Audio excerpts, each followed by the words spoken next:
Pasok na balita po mga kabayan. Korte sa Amerika, ibinasura ang mga kasong human trafficking, forced labor at money laundering laban sa isang KOJC leader mga kabayan.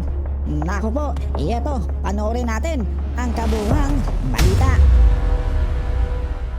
Mga babibigat na kaso laban sa isa sa mga lider ng Kingdom of Jesus Christ na si Marisa Dueñas, ibinasura ng korte sa Amerika. Si Hannah Jane Sancho sa detalye ng balita.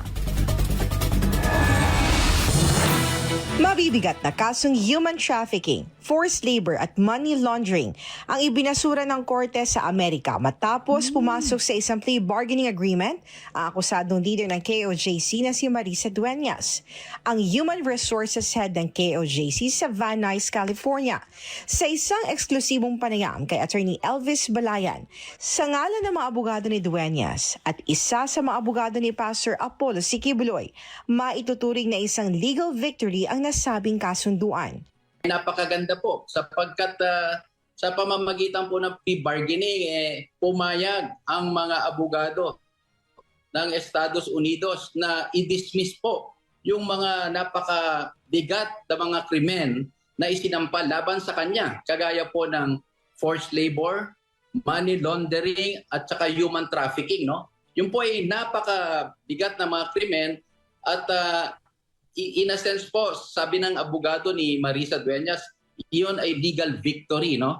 Ang nasabing plea bargain agreement sa U.S. Attorney's Office ay pinirmahan noong Lunes sina Dueñas at na kanyang abogado na si Attorney John Litchell, habang pinirmahan din ito ni U.S. Attorney Gregory Staples noong Martes. Ipinaliwanag naman ni Balayan ang naging desisyon ni Dueñas sa tanggaping nakalabag ito sa batas ng Amerika sa usapin ng kasal o marriage.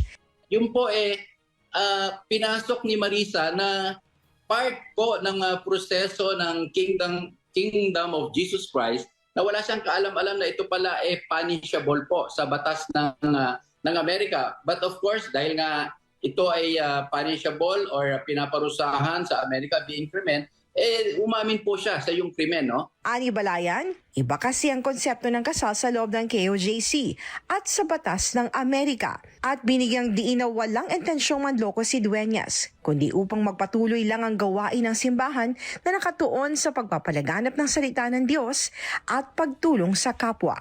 Yung mga naging sistema o proseso po ng Kingdom of Jesus Christ sa Estados Unidos, no, na kung saan nagkakaroon ng mga marriage, no, among the members, okay? Tapos meron silang special I think procedure to undergo that, no, under the guidance of the Kingdom of Jesus Christ. Yun po ay sinunod lamang ni Marisa Dueñas. Kaya sa kasawiang palad po, ang ayon sa batas po ng Estados Unidos, ito ay violation ng kanilang mga batas. Kung kaya't si Marisa naman, no, out of realizing that, sa kanyang tinatanggap yon. Pero antimano po, no, at the very outset, wala po siyang intensyon na mag-commit ng fraud.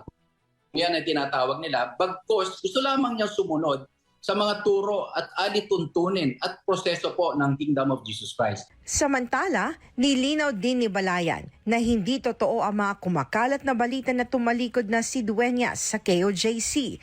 Bagkus, nananatili itong matapat sa simbahan at kay Pastor Apollo Siquibuloy. Pinaka-importante, Ina, no, na gusto naming bigyang linaw.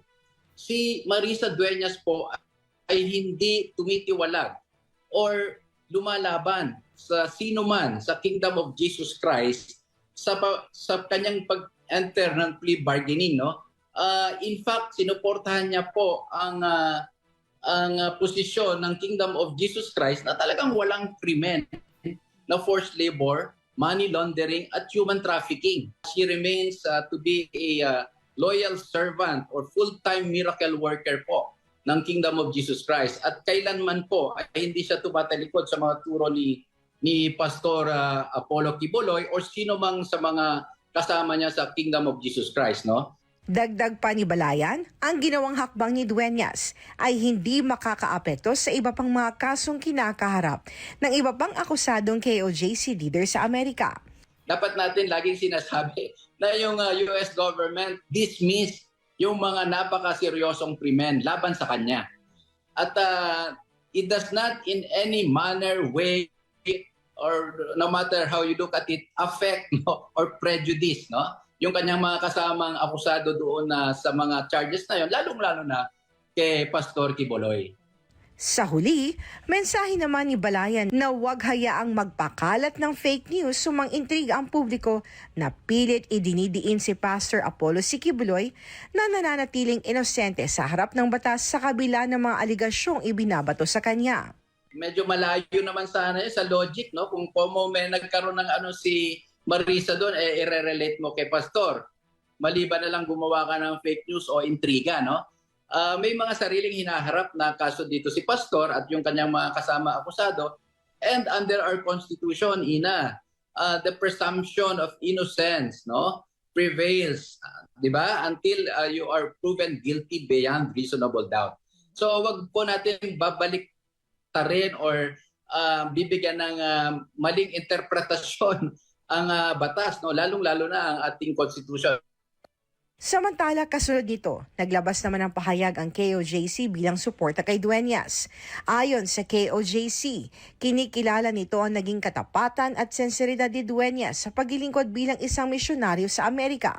Bagamat nakalabag ito sa batas ng lupa dahil sa pagnanais na mas makatulong pa sa gawain, mananatili pa ring nangingibabaw ang turo ng Biblia. Kabilang narito ang pagsunod sa batas ng lupa. Kaya naman ayon sa KOJC, patuloy silang susunod sa tamang proseso sa buong tiwalang ipinapaubaya ang lahat sa kalooban ng Diyos sa kanyang paggawad ng makalangit na hustisya.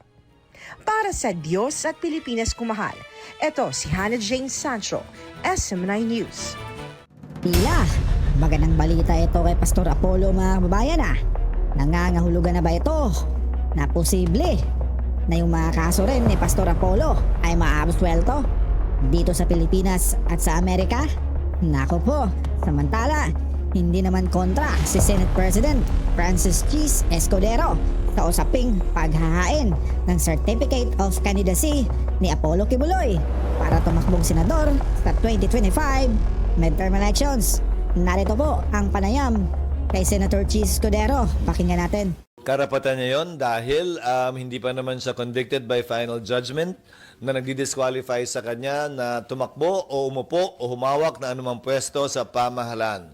Conviction sa mga krimen by final judgment sa mga krimen na inakusa sa kanya, kabilang sa mga accessory penalty nun ay absolute perpetual disqualification to hold public office. Subalit, hindi pa naman final nga. Wala pa nga conviction at hindi pa naman final.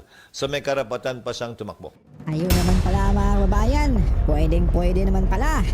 Ano kaya ang masasabi nito ni Senator Riza Hontiveros? Nako po, kung kayo po ang tatanungin mga kababayan, ano po ang masasabi ninyo sa balitang ito? Magkomento na kayo sa baba at pag-usapan natin yan.